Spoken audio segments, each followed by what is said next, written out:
Hello and welcome to a very special episode of Budget Builder on Sorare TV.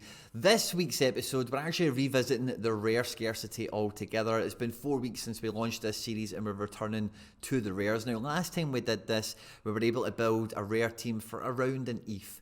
This time around, it's been a little bit more difficult. The lower end, especially midfielders and forwards, their ETH prices have risen over the last month with the Ethereum bear market that we've all been living through. So for this video today, I've just tried to keep it the cheapest rare team that I can put together with the new European season in mind. At any point in the video today, if you laugh, you learn, you like something or whatever, please do like and subscribe, share and retweet, all that good stuff. Stay out of trouble and let's get stuck into it.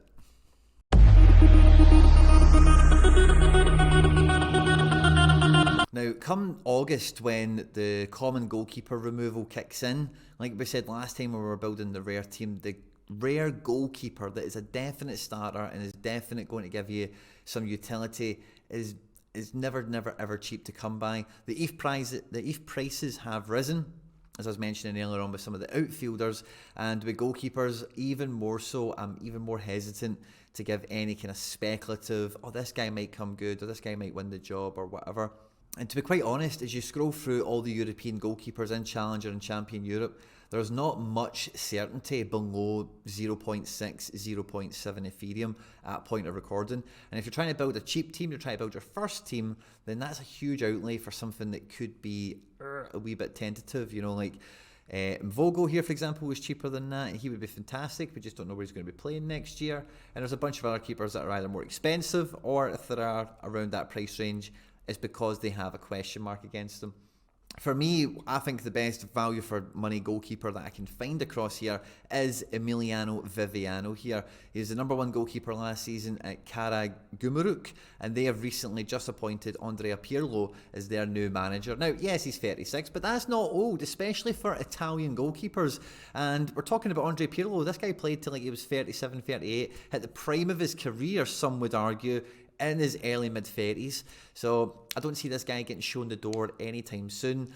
They're not in Europe, I don't think, you know, but they've got the Turkish calendar utility that we always crave, and for a goalkeeper that should be a nailed-on start at this point, there's no reason to think otherwise. At 0.6 Ethereum on the floor price, and his 3-day average is slightly below that. If you were to wait for an auction, this could be a great price of a goalkeeper to be picking up that you're going to get in excess of 40 matches and utility for next year. Now, defenders in this region can be scarily priced because some of them are apex predators in their field, or they're just such high prospects that they have a profile, they have a presence on the platform. And with both the European contingents, there is such a wide variety of defender, it's really hard to quantify the best bang for buck. Now, bear in mind, I'd picked up a goalkeeper for 0.6, and then I was moving into trying to pick up a defender for as cheap as possible. And the absolute cheapest defender that I could find that is in a great situation, and any possible change to their situation can only really be for the better, would be Paul McGinn. Okay, now I don't think we've really featured Paul McGinn before on the channel, but he's got the potential at he's at Hibs, Hibernian. Jack Ross has just been appointed the Dundee United manager as well. There's a wee bit of a connection there between those two. Maybe he's got a transfer to somewhere else in the Scottish Premiership, and maybe he does a little bit better next year, who knows. But even if he just stays at Hibs, as you can see with his dual success, his interceptions, all the defensive contributions that he makes every game week, it would feel like, at 0.143 on a 3-day average, is just fantastic value for money. The only thing is, with him being at Hibs, they don't have European football. You do have 38 games in the Scottish calendar. You'll have that utility that will marry up at weekends with the Turkish goalkeeper that we've already spoke about. And for the goalkeeper-defender combo to be cheaper than 3/4 of an Ethereum, I think is a great start to this team. And it was the midfield and the forward options that really pushed on the budget for this team, unfortunately. And when I was trying to get together midfielders, like whenever I'm recommending a budget team, a startup team, you know, all this kind of content that we're doing today, I want there to be something interesting. I want there to be something that there could be a connection to, where you're like, oh, I got that guy so cheap and he went on an absolute tear, or it's a high value wonder kid that might come good this year because of a loan that's to be confirmed or whatever. There is so many shapes and sizes across Europe for midfielders, guys that are deep line, passing merchants and interception heroes, guys that are attacking, win their dribbles, make attempted assists, get decisive actions also. So I would recommend the midfielder. You do try and find the sort of midfielder you can engage with watching when it comes to football.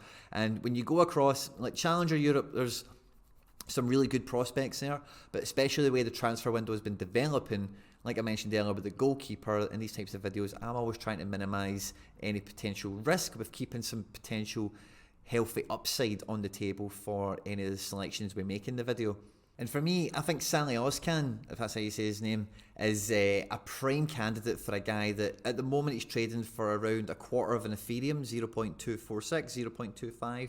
He's just been confirmed to be transferring to Borussia Dortmund. Now, if you've watched Borussia Dortmund this season, you will know that they have suffered massively in defensive midfield. Axel Witzel's just not turned up this year. Mahmoud Dahoud was awful, and Emre Can, like, you know, it's Emre Can. You know, he played the centre back sometimes as well, whatever, right? But this guy coming in has been highly thought of and highly rated around German football, really since he broke into being a professional player at very, you know, I think he signed a contract at 16, 17. He's been highly regarded, highly thought of for a long, long time.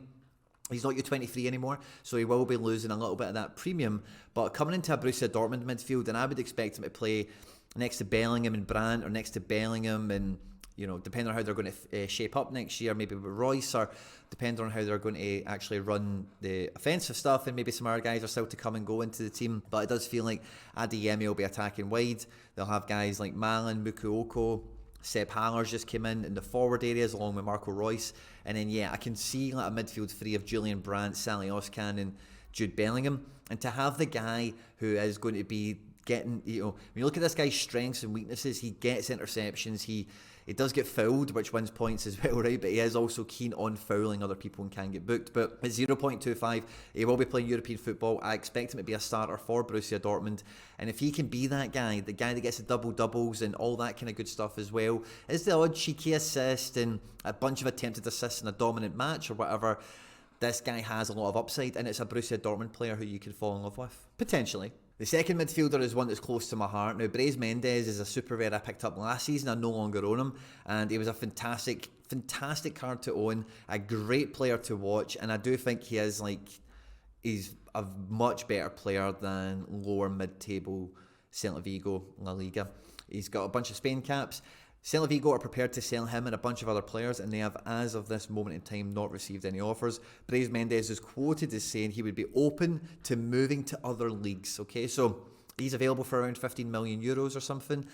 If he was to leave Celta Vigo, I would expect it to be a top of the food chain challenger team who is in European football, who could, number one, afford that, and number two, make the move out of Spain worthwhile, because he has had to tentative links to Real Madrid and Barcelona when he has had the good run of form that he can get in La Liga. Played very well against Real Madrid on 2 occasions. He played very well against Barcelona at least once. Even if he does stay at Celta Vigo, which I would be more inclined to cross my fingers on, Denis Suarez is leaving the club, so I would expect Brais Mendes' set-piece duties to increase as a result. Diego Aspas takes the majority of them, but Denis Suarez did take some, and I would expect Brais Mendes to take over from his duties. So some of these like 46, 48, 50 scores could easily become 5 or 6 points better off all of a sudden by Denis Suarez leaving the club. And at 0 point, you know, what does he trade for now? 0 point treble 1. Worst case scenario, it stays at Celta Vigo. You can expect similar production. And then if you want to say best case scenario, it moves to a top end challenger team. He plays in Conference League, he plays in Europa League as well, as give the new team these types of credentials and abilities that he offers. Now, in this type of video, I'm always going to be more inclined to shop for my forwards in just Challenger Europe, not Champion, because any ones that are worth their salt in Champion will be priced accordingly. In Challenger, if they don't have that U23, they don't have that massive stacking option, then you can get a pretty decent price. And again, similar to all the positions, but forward is one of these key ones where you do need the big scores to be possible for something to come off for you in the game week, like bagging a card, you know, or making sure you go above and beyond threshold regularly, and then you're waiting for the kick up, you know, the big deep greens to come, and you can really get yourself into the top 100, the top 50 or whatever. And when I was doing the research for this video, I was absolutely speechless that this one escaped me. Thierry Ambrose is on the platform. Now, Thierry Ambrose, if you're not familiar, he came through the City Football Group, he came through the under-23s and whatever. I think he might have even been in the team Patrick Vieira was the manager of. But anyway, he was very highly rated when he was in the youth teams at City, and he's really not kicked on. He's had some loan spells that didn't pan out in France and a few other places, and it feels like, if you look at his recent scores since he's joined Ostend, He's found his level, he's found his home. This guy, I think, you just need to look at his L5 to see the promise that he offers. Ostend are a very weak team, but as you know, in these challenger regions, if you've got a credible forward, they will probably be responsible for about 3/4 of the decisive actions in the team. And Thierry Ambrose at 25, he's not going to have that U23 premium. He's got some sort of a profile. Maybe he has a good season at Ostend and moves up the Belgian league rankings, if you like, or maybe makes another move because he's got that CFG kind of tie into Troyes and Liga or Granada or Girona in La Liga, these types of moves in the future. But even just for this season going forward, he'll be wanting to get settled in, get a good vein of form running, and re-establish his profile and re-establish his reputation in the game. And a striker that can do that at 0.119 on a 3-day average, the floor now is at 0.19, I think is fantastic bang for buck. And this is a team we would end up with, okay? I would just captain Braze because I'm biased, but depending on form and fixtures, you can throw the captain's armband around however you want. The recent lineup average price is just over an Ethereum, okay? So it's a wee bit over the budget. The floor price, if you're going to go and snap buy it all up, would be a wee bit higher, of course, because you're at the mercy of the secondary market. But I do believe if you were patient enough and sniped auctions and such, you probably could get it under that ETH budget that we've set. If you look at the historical scores, it's been a regular team that would get in amongst ETH thresholds over the last period of time. And when everyone is playing and firing, and bearing in mind Sally Ozcan, I think he had an injury at some point last year. Thierry Ambrose hasn't had that many games over the last 2 years. He has only recently come into the team. It's easily a team that will get thresholds when they're all playing. And when they do all come in, as you can see here, we've got to 315 points with Paul McGinn and the goalkeeper bringing in subpar scores. That could easily be 350 points or more and get us into the tier 2, pushing up towards the tier 1. Equally with this team here, 295 points, and it's been the captain that's really made the big difference here on this game week in particular.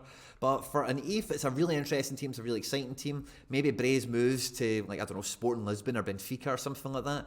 Ozcan has a great season at Borussia Dortmund. Ambrose does his thing. Maybe he gets 10 to 15 goals, maybe 10 to 15 decisive actions if you want to play worst case scenario. For Ostend, Paul McGinn does his thing, Viviano does his thing, and this could be a great team you can play with in Global All-Star. Maybe you're already down the road already and you're just looking for that defender piece, that forward piece or whatever. I hope the video has been useful to you in some way, shape or form. Please do let me know your thoughts in the comment section down below. Is there a defender or a midfielder you think's got a more appealing profile that's cheaper than any of these guys? Please do let me know, I'd much appreciate it.